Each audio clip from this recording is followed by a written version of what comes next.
Hey, everybody. I see that the chat bar is starting to get filled. Good evening. It's myself. You see Ron Henry there on the screen with me.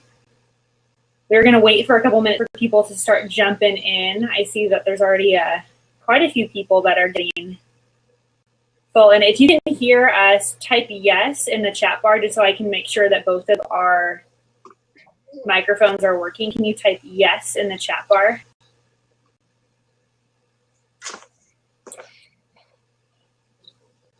All right, Brian saying yes. Awesome. Karen, awesome.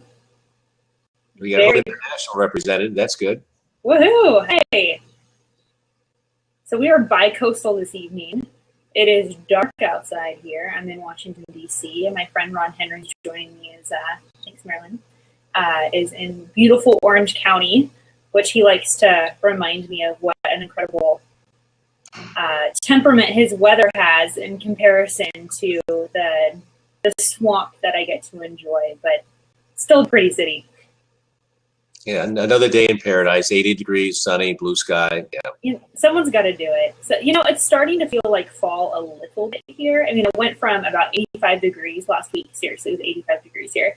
And now it's about 50 degrees kind of as a high. So depending on the day, you get a completely different season. Hey, KO, thanks for joining us.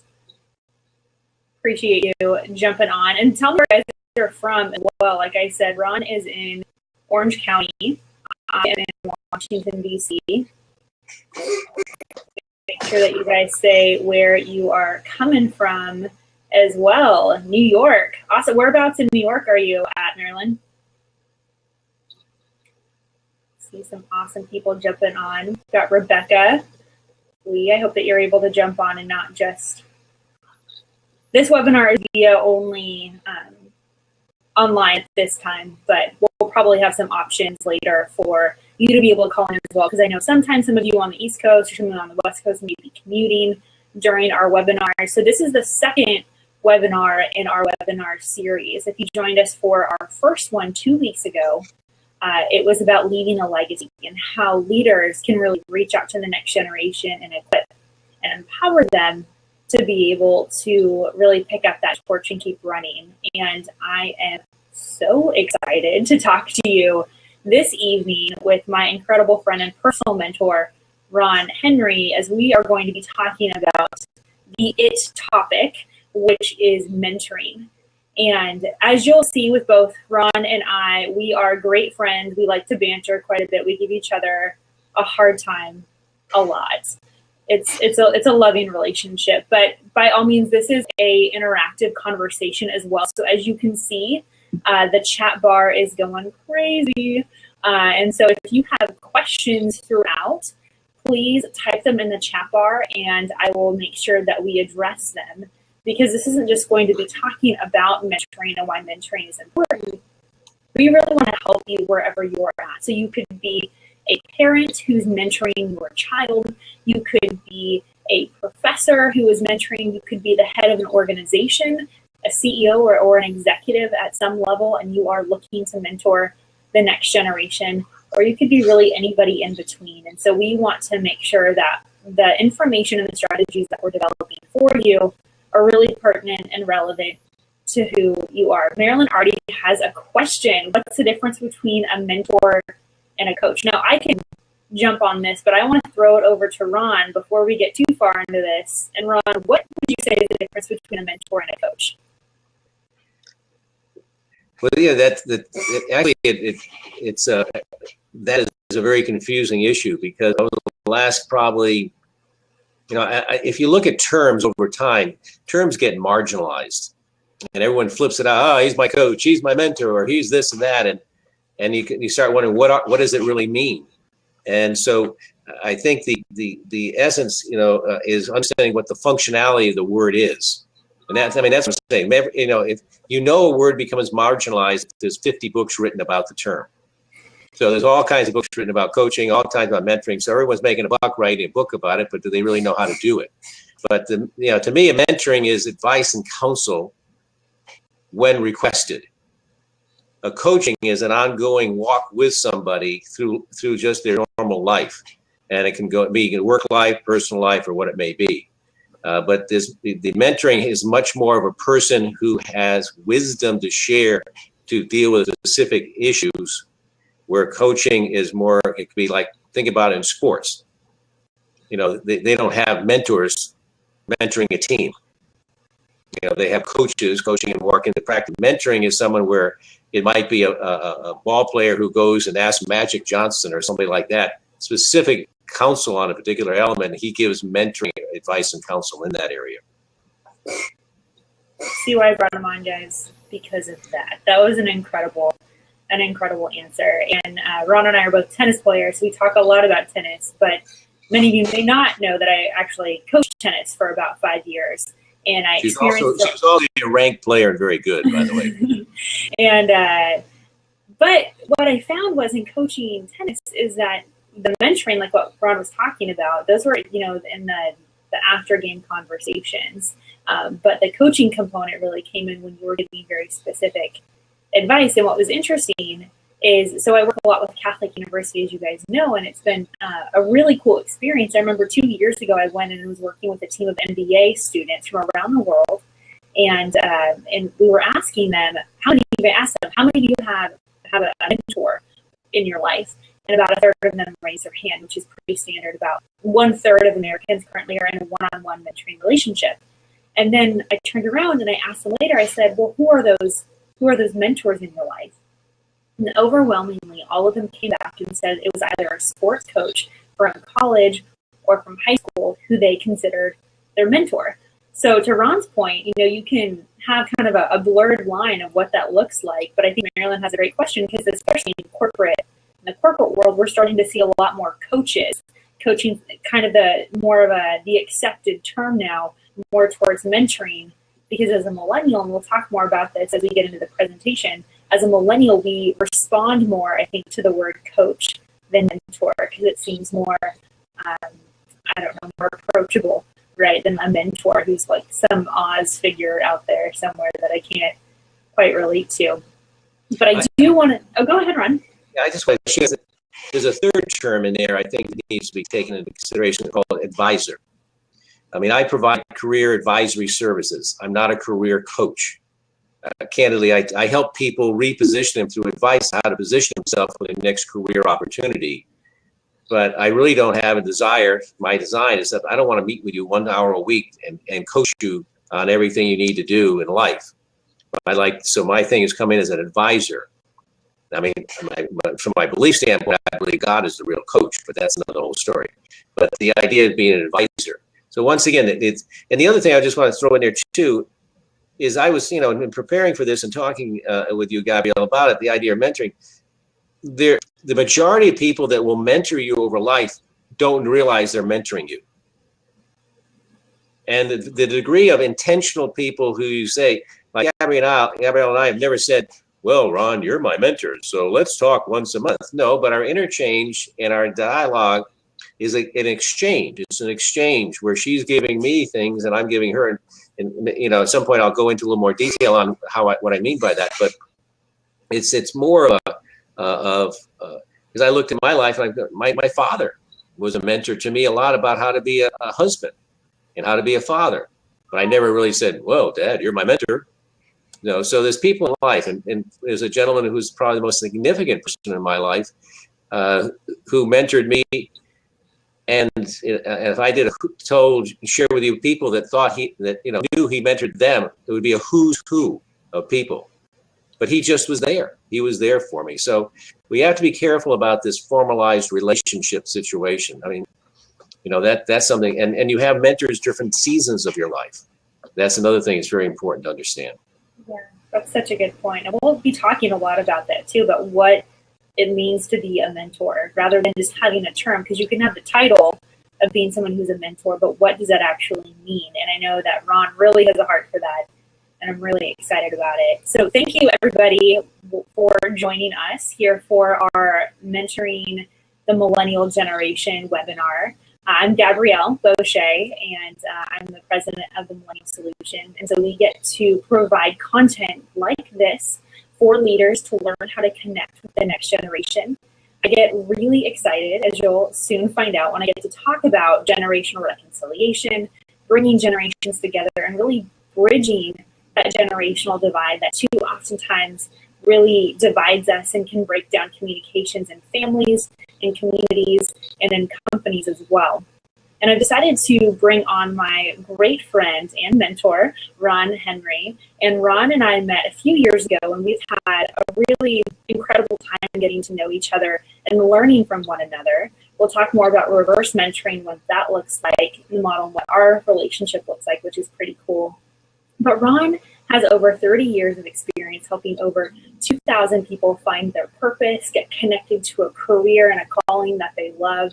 And he has real on-the-job experience when it comes to identifying people who are worth investing in and helping turn that light on inside of them, which you'll learn more about. He also has just an incredible career, an incredible life story as well, which I hope that he gets into.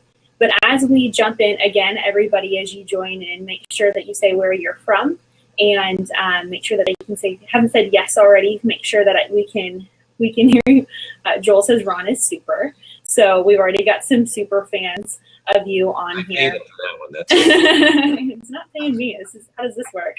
But I am really excited to just have a conversation with Ron about what mentoring looks like, and first question for you, Ron, why are you so passionate about mentoring? Boy, you didn't warn me on that question, but that's a good question. But I think it comes down to, let me just backtrack a little bit. You mentioned it 3 or 4 times, Gabrielle, when just discussing our relationship and everything. You keep using the term relationship. And to me, that is the fundamental key to any type of interaction with any other person. Do you have a relationship? What does a relationship look like? I mean, I believe we were created for a relationship. So everything comes down to the relationship. So when you think of mentoring or think of any other area of life, do you have a relationship? But what makes for a relationship? Is it a one-way conversation? Or is it a situation where it's two-way? And I explain to, it's funny, I give advice to people to go in for an interview. And I'll tell them, I said, your purpose of going into that interview is how can you help that employer, that hiring manager? Because if he didn't have a need, you wouldn't be sitting there. And so when you're focused in on how to help them versus going in there and just having verbal diarrhea in terms of telling everyone about who you are, the significance is when you offer to help someone, you are initiating a relationship.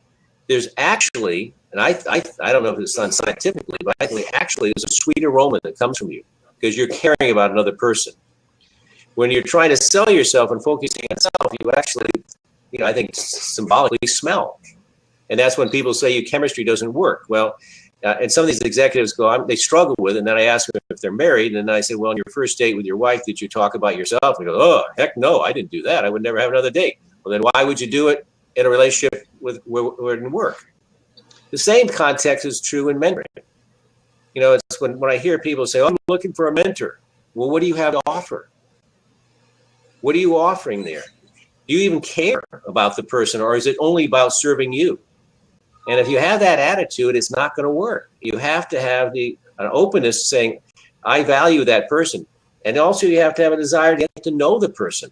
What motivates them? I think one of the whole issues on it at some point in time, we can talk during this time on it, but do millennials understand what's going on with my generation right now? Right now, there's a gentleman, I don't know how many people wrote a book that came out 15 years ago by an author named John Elridge called Wild at Heart. And in about 6 years, he wrote another book called Fathered by God. And he talks about the stages of the masculine journey of life, from a cowboy, warrior, so forth, king. And then at the last stage, when you get over 60, sage. Well, what happens is so many men, I'll use two men since I am one, who in their 50s, 40s, 50s are kings, meaning they're running something, they're in charge of something. So their identity is totally tied into what that work and job is. Whatever company it is, you're executive at Xerox, have your own little company, and all of a sudden that position disappears. And for many reasons, it could disappear. One, you don't want to do anymore. And all of a sudden you're left and it's just you. And then also, then all of a sudden you wake up one morning and realize, wait a minute, I've lived over 2/3 of my life, God willing. I mean, I may get another 20, 30 years, good years left. And and it freaks you out.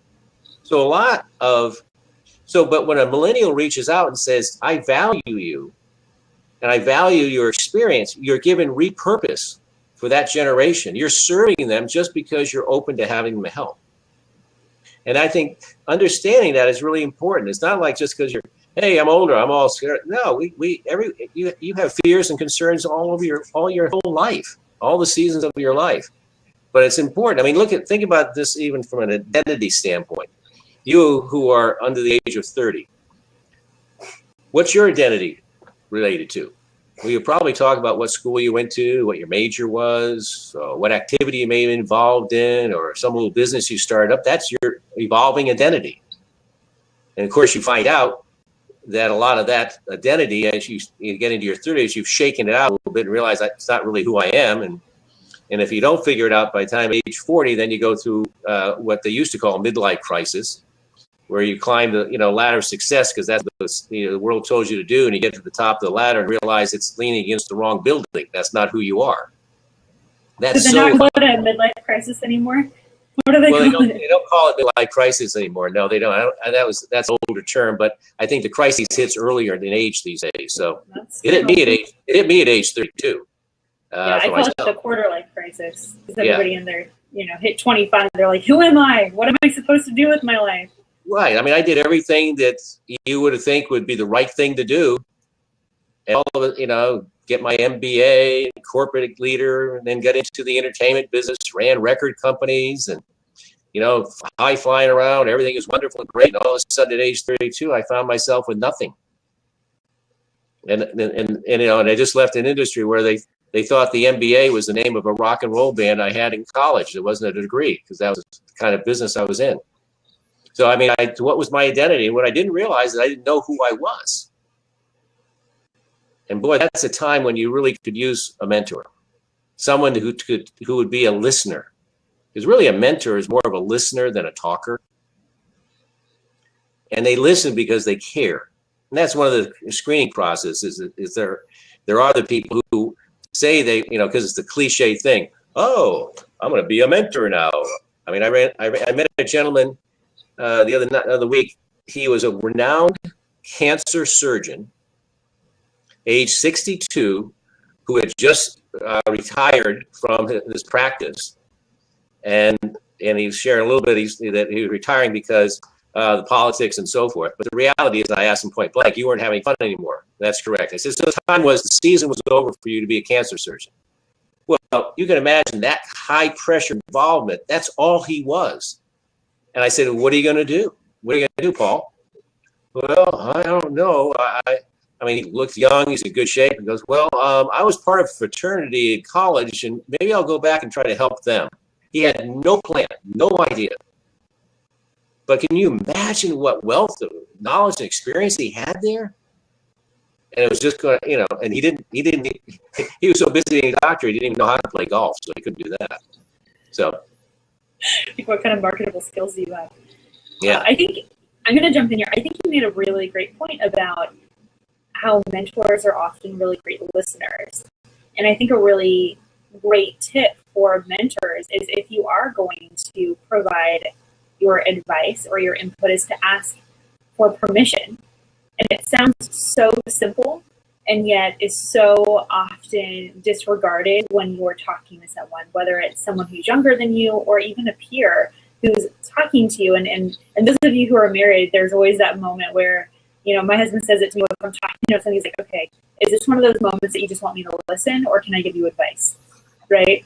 And it's the same thing with mentorship. It's like, is this okay? Do you just want me to listen? Or, is it okay if I provide you some perspective in this situation? And by you showing that person that you're mentoring that you respect them and their personal space and their time, they're going to in turn respect you. Because I think one of the challenges is of working with people who are young, I can say this because I'm 27, is that we respect in a different way. And, for better or worse, many of us want to have, you instigate the relationship before we enter into it. And so by you taking those steps towards us and building relationships with us, that can show such a strong goodwill on your part, and it makes us not only trust you, but like you a whole lot too. Well, it's interesting. Probably the most powerful thing one could do is ask someone for advice or ask a question. So it's key in the mentoring type relationship. If you're a younger person asking, ask questions. The mentor is not going to come up with the questions, but when you ask a question, it's one of the most fruitful things in a relationship, because basically what you're saying is, I value your opinion. And when you feel valued in a relationship, it changes the whole dynamics. So when once again, the question can be, hey, I don't know what to do. What should I do? I mean, then you get some perspective, or it could be something much more specific and much more in depth. But also you want to make sure that when you're asking questions, and even looking at people to be mentors, don't ask them something they don't know anything about. For example, I use this analogy all the time. You want to learn how to play baseball. And I'm a sports junkie, so I'm sorry for the sports analogies here for you or not. But you want to play baseball. Hopefully the Cubs play really well tonight, by the way. But you want to play baseball, and you are asking for advice, and we really want to practice how to swing and hit the ball. Well, do you reach the person who's read a lot of books about batting, or do you go to a person, I don't know what your age is, but Rod Carew or some of the stars of the day? You ask them who actually does it for a living. That is so important to understand. We ask sometimes advice for people who, I run it, I had this gentleman came to me. I was helping him frame his background summary of his resume. Now, I've been doing this 30 years, so I know a little bit about it, and people pay me to do my advice. So I share his time, and he pays me, he does this little thing. Then 6 months later, he comes back and shows me the resume. It's totally different. And I said, Tom, why did you do that? Oh, my buddy's in sales. He told me, he helped me out. I said, this is what my resume is. I said, does your buddy get paid to give advice on resumes? Well, he's interviewed a lot of people. So what? I mean, I've played softball. Does that give me a right to talk about baseball? No, but the idea is, do your homework and ask questions that are relevant to what the person is. So you may have 5 or 6 different mentors for different segments of your life. And so that's one thing, you got to do your own responsible part. You can't be clueless, but asking good qualifying questions. Ask a person like potential, do you know anything? Do you know anything? Also, do you know whether to put your phone on silence? But that's okay too. Look at him. He's just like a millennial letting his phone go off. He's not texting while that was a former calling on there, so he probably doesn't know any better. But to your point, though, I mean, the asking of questions is so important, the developing a relationship. And I think what you just said, too, is really big. Is you have different mentors for different seasons of your life. And I think that's an important point for both mentors and mentees to keep in mind, that if I'm someone who wants to be mentored, to realize, okay, what are my own expectations? And so I help companies put together mentoring programs with their corporate leadership. One of the first things that we do is we have both the mentors and the people who are being mentored sit down and write out 3 expectations that they want to have from the relationship. And that way you are very clear about what you want going into it. That way you're not saying, well, I thought we were going to meet every Tuesday at 7 a.m. to get coffee. And, the person who's doing mentoring is like, I thought we were going to meet, once a quarter, not every week, right? So everything as simple as how frequently you're going to be speaking together, as well as what you're going to get out of it. Do you just want advice? Do you want strategic direction on your career?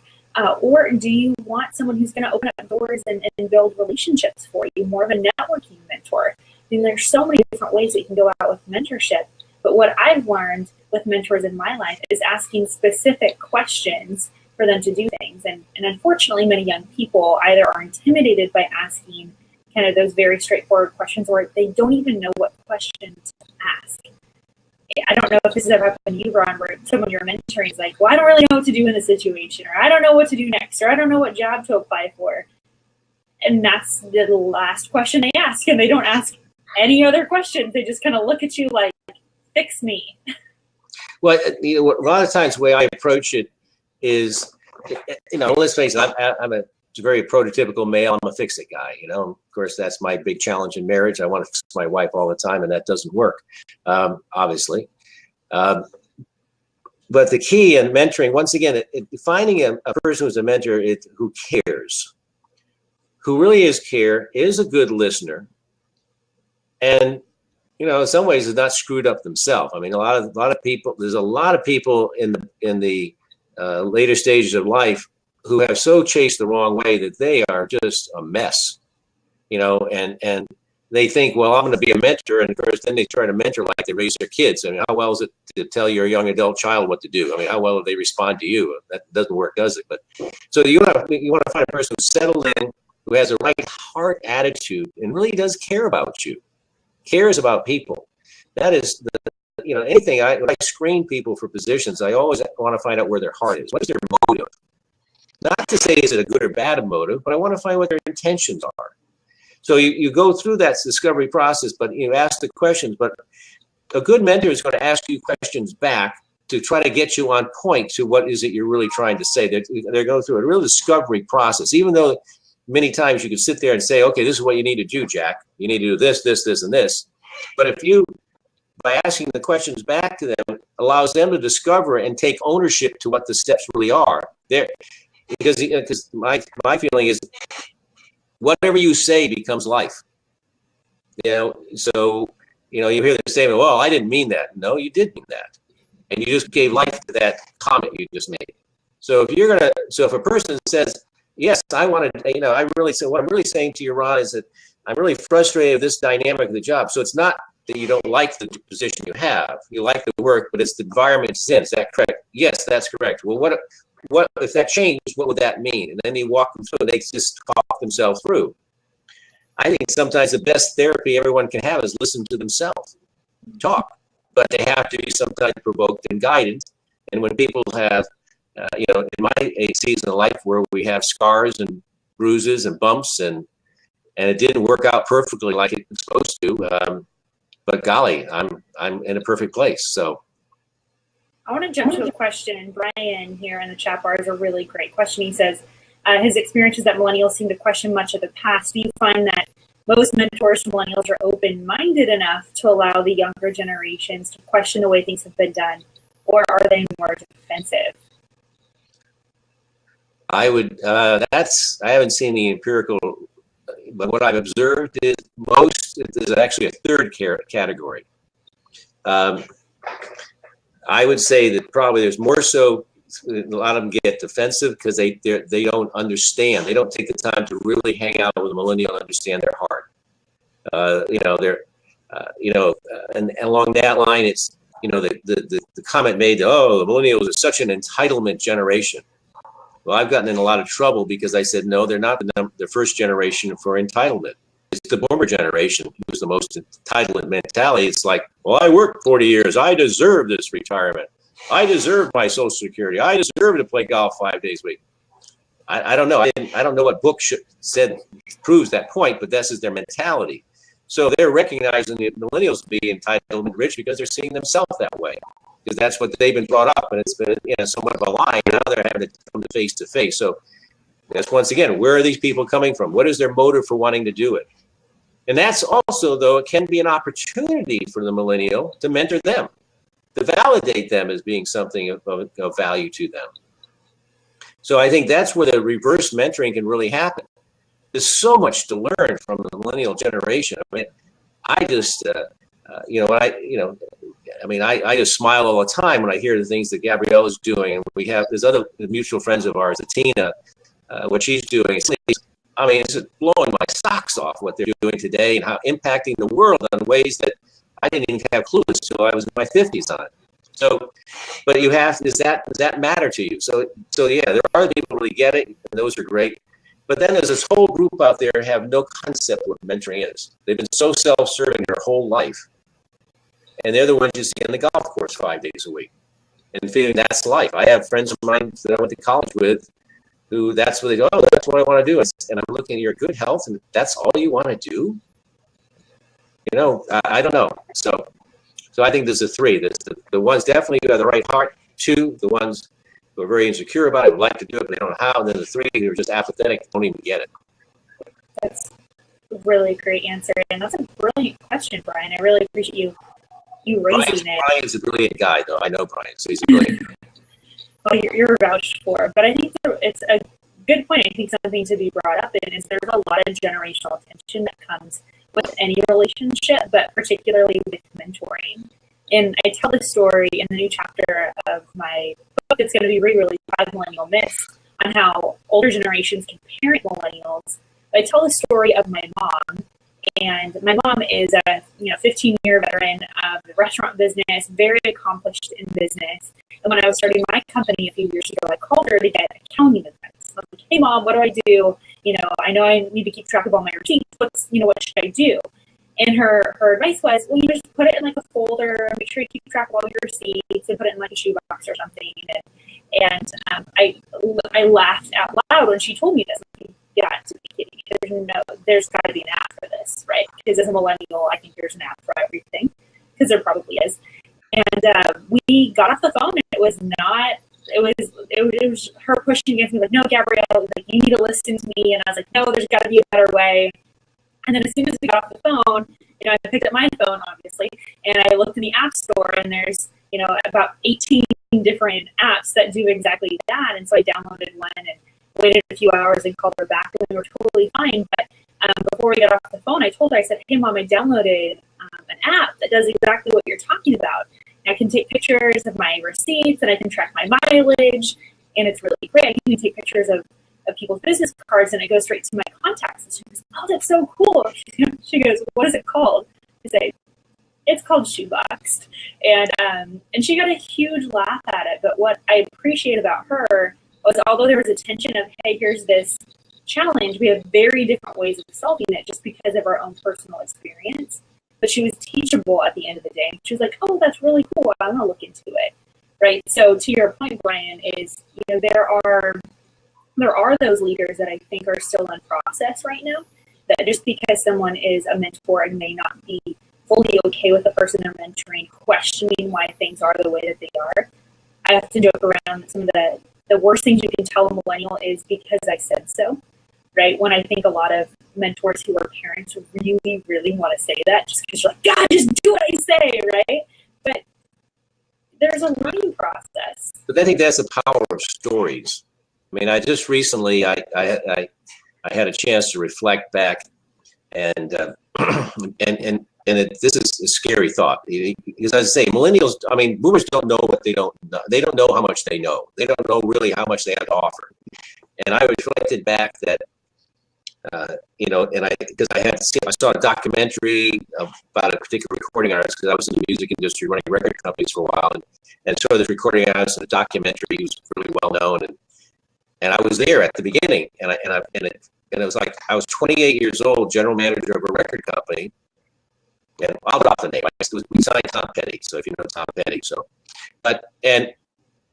I told you guys he was cool. Yeah, whatever. Yeah, music. So I looked at it, and I'm thinking to myself, whoa, I was general manager of a record company. We were signing these big acts. We were doing all this work. I didn't know anything. I realized, how did I even get by in life? What I didn't, at that age, I didn't know anything. Well, that immediately gave me a compassion for even my own children. I have a daughter who's 34 and a son who's 31. One's running a restaurant, and one's an HR manager.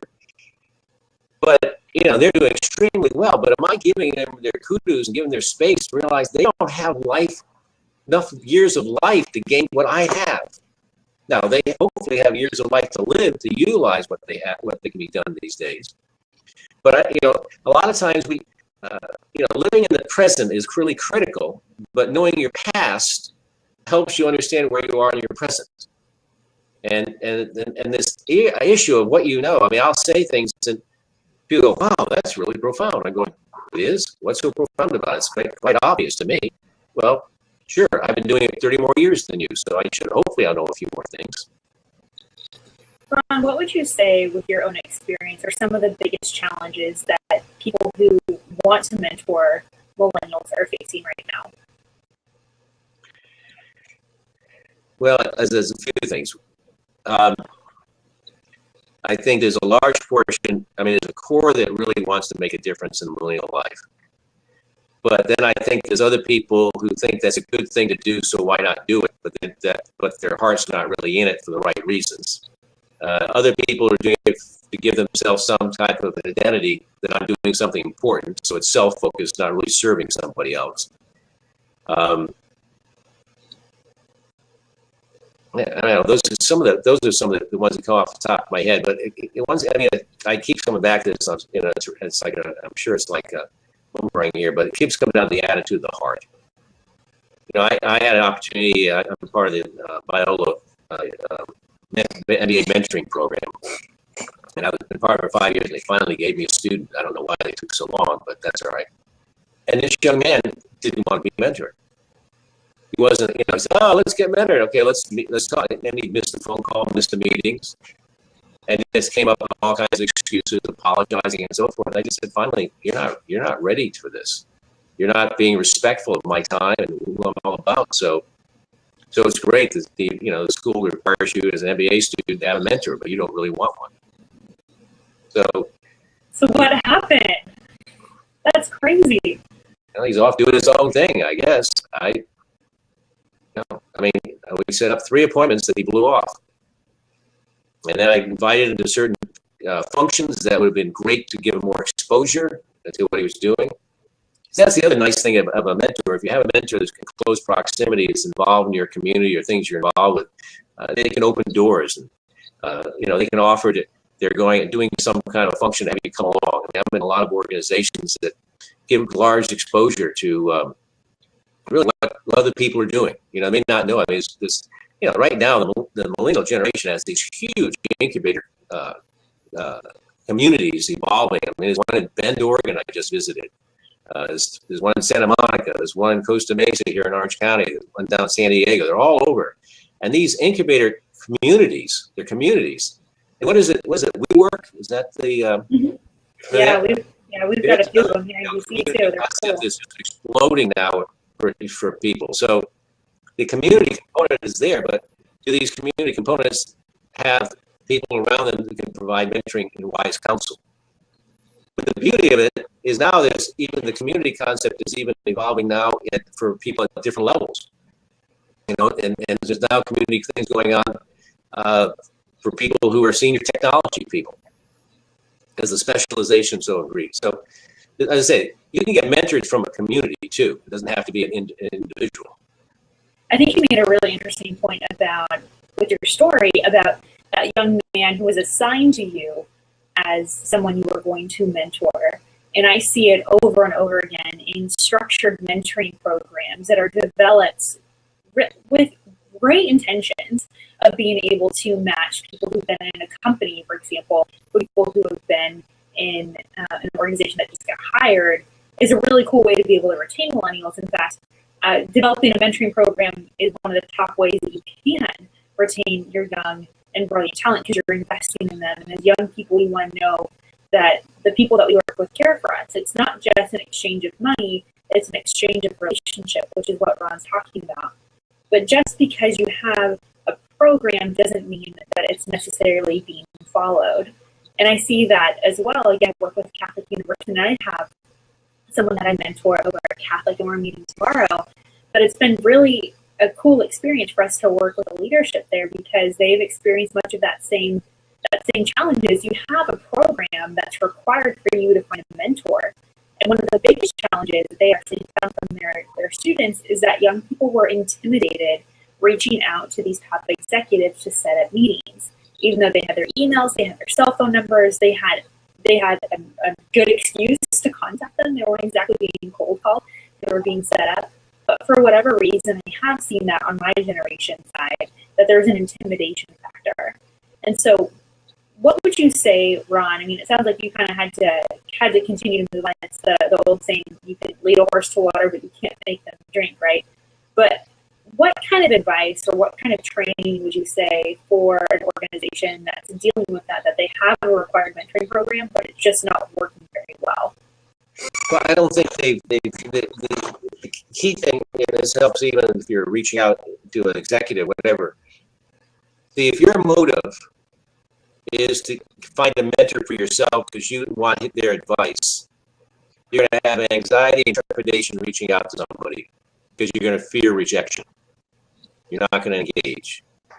But if you really understand how the process works, by you reaching out and asking them, you're helping them. You're esteeming them. So when the focus comes on them, their idea of reaching out, you're reaching out because I'm trying to help you. Well, if you're focusing on them, there's no trepidation, there's no hesitation, there's no nervousness because it's not about you. So I think the key thing is the person has to understand why you're doing this. It's not about you. Now you will benefit from it. That's why I made the cute little remark to Gabrielle about this talk. I said, how can millennials mentor boomers in order to be mentored? But that's an attitudinal approach. So that to me is really probably the most important thing. Is life is not just about you. It's through other people. And so if you treat them that way with respect, you'll get, and it's the inverse too. I mean, it's the inverse too, where a boomer has to treat the millennial with respect. You can't go into the predisposition attitude that, this is some self-serving, whatever type of person. Heck, embrace the fact that millennial is passionate about what they're doing. Embrace the fact they're thinking something differently. And if you're lucky as a boomer, you might find someone who can actually help you use your iPhone. So you win-win. Yeah, and I love that you're bringing up the concept of reverse mentoring. I'm the biggest fan ever of reverse mentoring because I think it is such a powerful way to be able to provide value to both sides. Because a relationship is a two-way street. It's really hard to have a relationship with an object that doesn't love you back, right? It's like being married to a tree.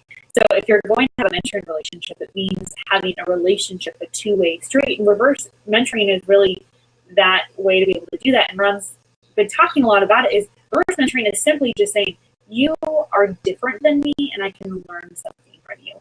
Because traditional mentoring has been, the older, wiser person is providing mentoring to the person who is younger and inexperienced, which is great. And we are, of course, great fans of that.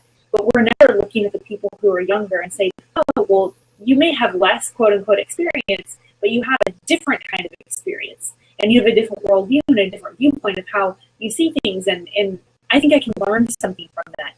And that's what we're seeing with top leadership. And that's what we're seeing with top companies that are willing to say, hey, we can learn something new from this young group. One of my first jobs when I moved out to DC, the executive director pulled me in his office and said, I want you in 2 weeks to give a presentation to the rest of the staff about different things you've changed within our organization. I mean, that's what reverse mentoring is, to give someone the keys and say, hey, I want to hear from you 3 things that you would change about what we're doing, because I'm secure enough in myself and my leadership that I realize that your fresh eyes could deliver something and reveal something completely new and brilliant that I never even saw before. I actually have sometimes have an analogy that I think if you can grasp it, it'll really help. And that is the fact that, you look at a cube. The truth is in the center of the cube. But 6 different ways you can look at the truth. And so often we get stuck on one side of the cube and realize that truth can be reached 5 other ways. And sometimes our security is based at, gee, if it's another way, that means I'm wrong. No, it's not wrong. It's just a different way of looking at it. So I think that's something that when you engage with other people, I mean, how many different people are there in the world? Everyone's different. So you start getting the conversations, and if you're not listening well, you don't see the other perspective. The other component of mentoring too is I think mentoring sometimes gets too skewed by age versus by wisdom. In other words, you can have this, I look at this age-wise, this peer-to-peer mentoring. I mean, if someone has a certain expertise and a certain depth of understanding in a certain area, they can mentor you in that area, and they may not be 30 years older than you. That's why when you understand that context, one, you have something to give to that, the reverse mentoring, and the fact that you have expertise in areas that the other person doesn't have, and all of a sudden your value proposition becomes different. You don't look at yourself. You look at yourself more as peers. We're two human beings. Yes, we have to be. Yes, to be respectful to what's someone there in their life. Respect is very important, and sometimes younger generations are a little too familiar there. They have to understand. Listen, this is a person. They live the life. I have to respect who they are. And if they lose their respect, I mean, the person doesn't lose respect. But the fact is, you got to initially start with that. So I think once again we get caught off guard because just because you're a certain age, you have certain experiences, then you should be a good mentor. That is not necessarily the case. So Ron, what do you do when you are in that situation where you give advice to someone and they don't take it? Besides taking the dust off my feet and walking on.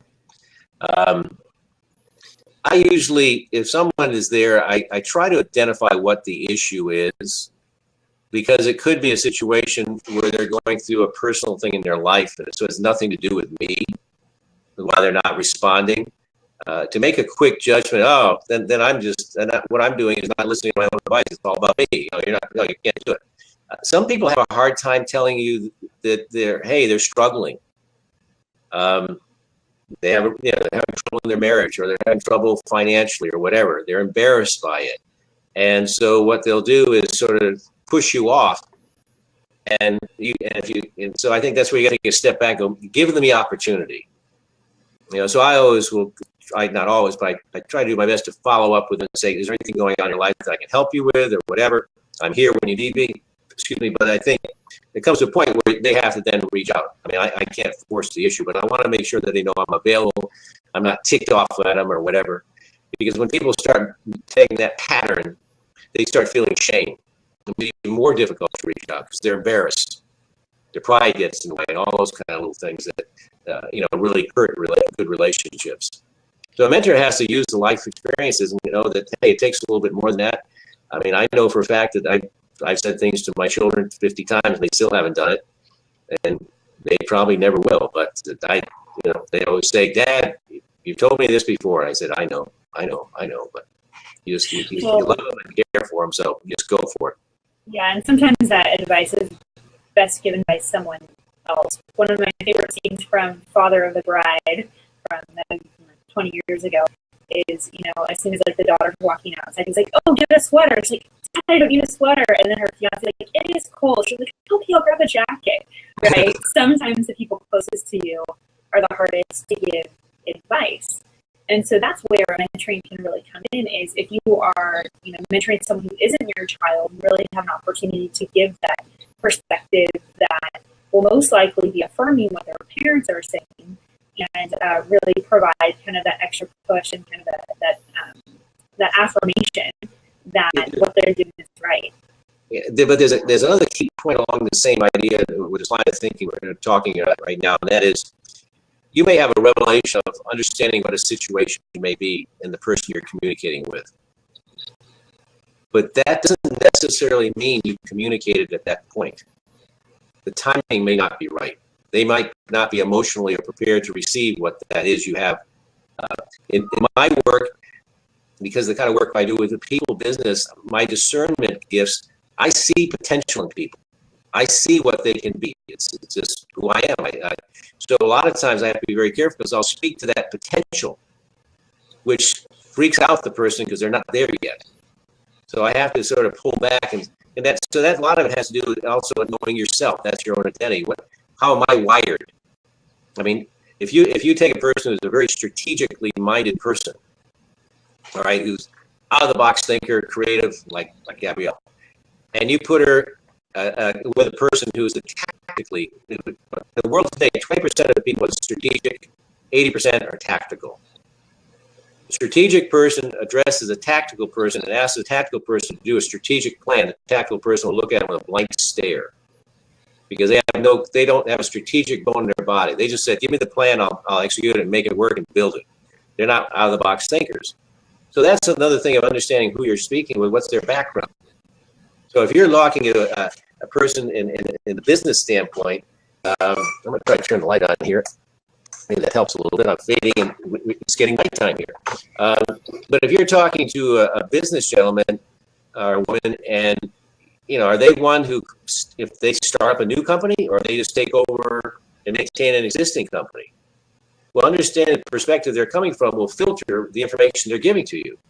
Because if they just took over an existing company and managed it, and you're trying to start up a new one, you're asking how do you do a startup, that's not fair. They've never been down that road before. So I think Lowell here has a really great point. He said it's useful to ask them, what happened that you didn't follow through. And to your point, Ron, not taking it personal is a huge sign of maturity. And I can tell you on the other side of it, working with companies and working with mentors, I asked you that question because that's one of the biggest frustration points that I have with mentors is they say, well, I've given all this advice and they don't take it. Right. So there is something to be said about what you're saying, Ron, is that, you have to look at the situation. Was it not the right timing? Was it not the right advice? Or maybe that person isn't teachable. When I coach millennials when they're going in for job interviews, I'll often tell them the most powerful thing you can say is your best character quality is that you're teachable, because they can teach you the skills that they can't teach you to be humble, and they can't teach you to be teachable. But going in and being that sponge and being willing to learn from those with, again, different perspective and different experience in you is really going to help you later on down the road.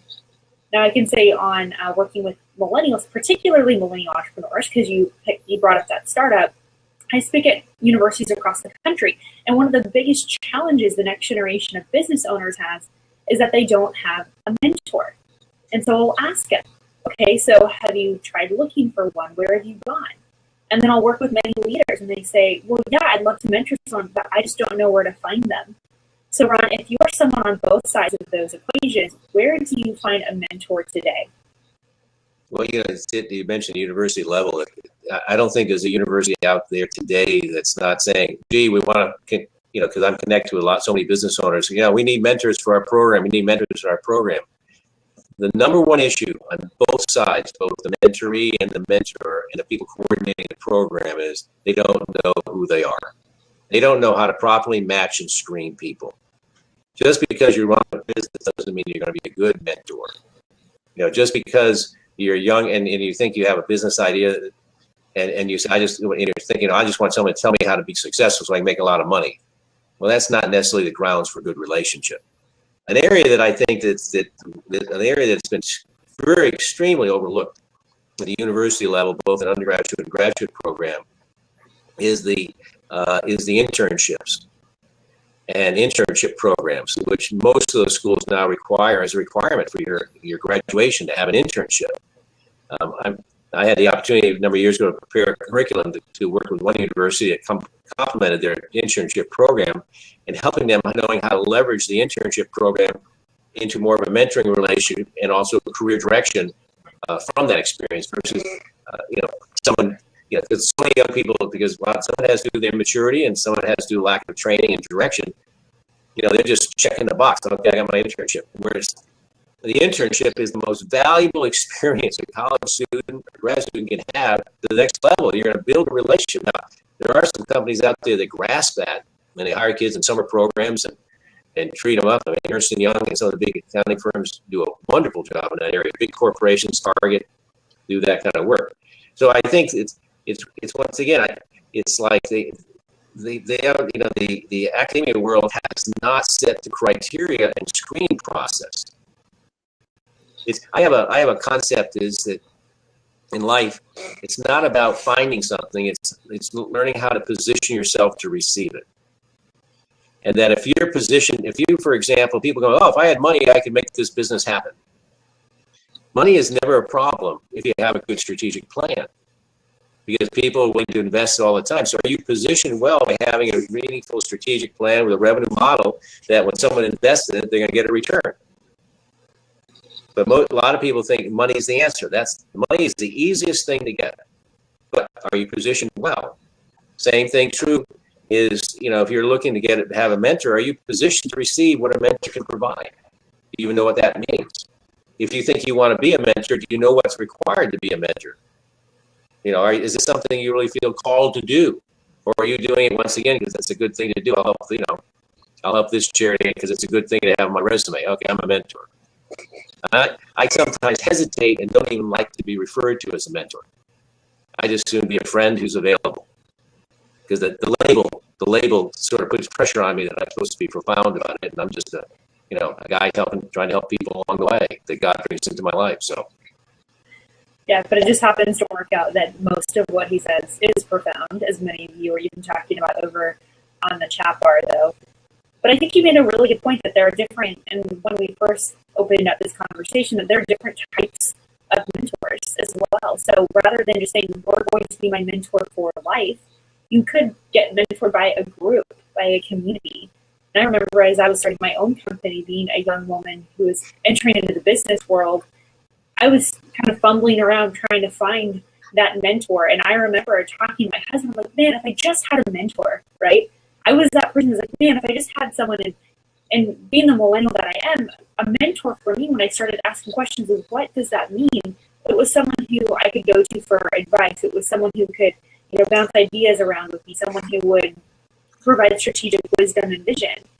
And then I realized that I had those people in my life, but they were different people. And I think one of the challenges that many young people have is that when we're looking for mentors, that we want to have this one particular person. Now, in your case, when you're talking about with the Biola situation, and again, many companies will require that you have a one-on-one mentor, which is great. But I think it's important to get the perspective that not all of your needs are going to be met in one person, right? You're not marrying this mentor. You're using them for strategic advice for one area of your life, and it's your responsibility to then take that advice, interpret it, and then apply it. But what I so often say to our clients that we work with is that millennials don't necessarily need older generations for information, because we have Google for that. But we need older generations for interpretation and application. We need your wisdom. We need your insight. We need your perspective. It's not just, we're such an information-based generation, but what we really need is to be able to have someone come in and clear things up and say, here's some clarity, here's some direction, and here's some insight. No, I think you're spot on, Gabrielle. Sometimes I like to refer to, a couple of things that once again back to the fundamental relationship. Number one, you have to create boundaries of the relationship, which is expectations. Also, even if the relationship is meaningful and valuable to you, you'll make a priority to engage in it. I had an opportunity, and it had a little bit more to do with my walk in life and in my faith, but for 7 years, I met with 3 other men for 2 hours every week, and they offered experiences that I'd never had in my life. And it was probably the most meaningful time of my life. Today, I'm still friends with them. They're not engaged in my life. But that's 7 years. Every week for 2 hours, we met at a coffee shop in the early morning. And every one of us made a priority to be there, all 4 of us. And those kind of things are rare. Those are rare. I do think there's another side, too, is that I was early on in my career, in my corporate world, I got a lot of mentoring from people who screwed up. Around me that I worked with. They used to say, after getting my MBA, they always said, you want to get a job with a big corporation so you learn how not to do it, so then when you have your own business, you know what to do. So there's learning experiences all along the way. So even if you catch someone who's screwing up or whatever, doing something that's inappropriate or whatever, it does create some good boundaries and good nuggets to keep in your head. And so you want to hang around. You want to just maximize the time you can have around. That's why a lot of times if you start in the recruiting field, many times I had people working for recruiters who never really worked in very large companies before in their past. So their scale of understanding was like a small company. So they were intimidated calling executives in big companies because they didn't see themselves at that same level. So that's one of the things I look at myself, the way I look at it is everyone's my peer. I'm respectful of people, but I don't care if you're, the CEO of Frito-Lay or CEO of Pepsi. You're still another person, and I respect you the same way. But that takes time to develop for a younger person to see that. So they are valued, but you have to wear it. You have to wear it with the kind of respect and attitude that's necessary for that type of decorum. So. Now, I want to jump in as we're wrapping up. I'm going to do closing statements between us, but I wanted to get your perspective on Lowell's question. Yes, there are so many courses out there to teach someone how to be a coach, but what sort of techniques or strategies are there to teach someone to be a mentor? I know you've talked about a lot of them here today, but is there a go-to source that you found, Ron, that really helped people become good mentors? No. I haven't found anything that really has touched me. I could take a little bit of, I mean, I've read a few books, but candidly, after the first couple, I stopped reading them because it was basically rehashing the same thing.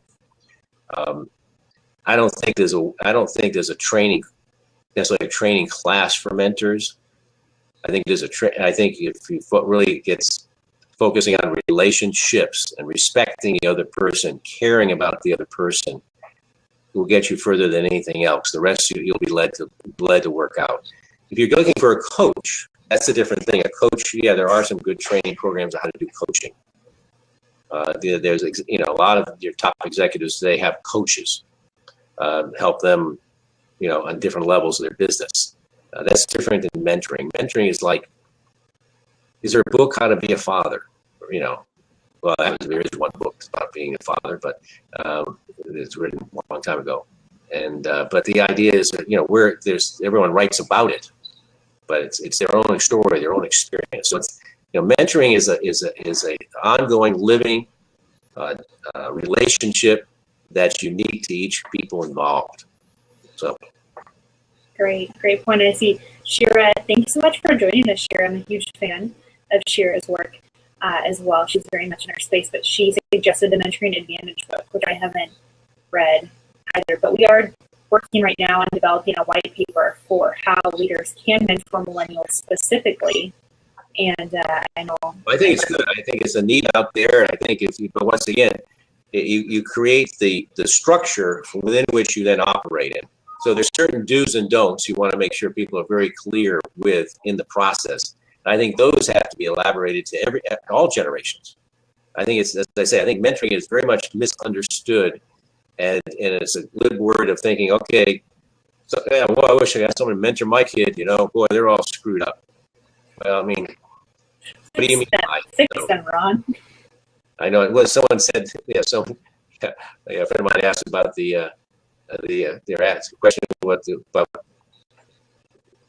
about our parents saying the same thing. I mean, granted, I think if you have the opportunity to have children and you raise up through the years, it is true. They'll refute everything from their teenage years to their early 20s. Then it comes back to the late 20s when they get married and have kids, and they say, "Gee, you were really right." But that is true too. But that's a fact of life.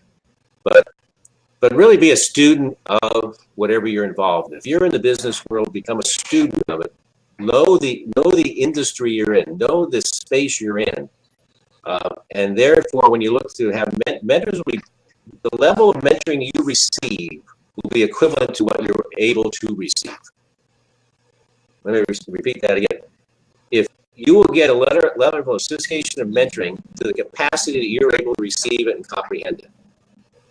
So part of it is your homework and understanding of it, and be a student of it. I mean, I haven't read enough mentoring books to recommend it. I've heard the book Mentoring Advantage before. Read them. Make your own conclusions. Be a student of the process. Be a student of it. This is why the Millennial Solution is such a great platform for the generation, because you actually are speaking about the real issues of the day, and it's not being swept under the carpet. I mean, you are a voice. I mean, the way I look at it, I may be here only another 30 years. I don't know. My life insurance runs out in 30 years, but 30 years. But the idea is, you're the hope. You're the hope for my grandkids. How heavy is that? Why wouldn't I want to help you? It's that simple. Yeah, and it's a powerful exchange, that's for sure. And life is much more fun when you're doing it with other people. Ron, thank you so much for jumping on and providing such incredible wisdom. I hope that the people here who joined were taking plenty of notes. I know that I'm going to go back and watch this webinar a number of times to really soak in everything that we talked about. And I'm really thankful for you to be able to come and share your wisdom and share your perspective. And to everybody who has joined us, thanks so much for joining us. We're going to be sending out a replay link as well. And as I mentioned before, stay tuned. We're going to be putting together a white paper of best practices of how to mentor a millennial as a free resource and a gift for you to be able to really start implementing what it is that we're talking about as well. So until then, stay tuned because we're doing new webinars about every 2 to 3 weeks. So stay tuned for the next topics, and I look forward to seeing you all on the next one. Well, thank you. Thank you for having the opportunity to have me on there. And that is Kobe Bryant's autographed uniform over my right shoulder, by the way, for sports fans. But we'll let that go. But see, we told you. He really is a sports junkie. We weren't just. I know. But I'm not a Laker fan. But that's okay too. That's all right. Love you all. Wish you the best. And if you any more information on things that I do, you can probably go to the website sterlinggroup.com and also check out a platform called Marketplace Chaplains too. You might want to do it. They're all about helping people like you and deal with life issues and work. So thank you. Please check that out. Ron is a great resource for all things. So have a great evening, everybody. All right. Bye.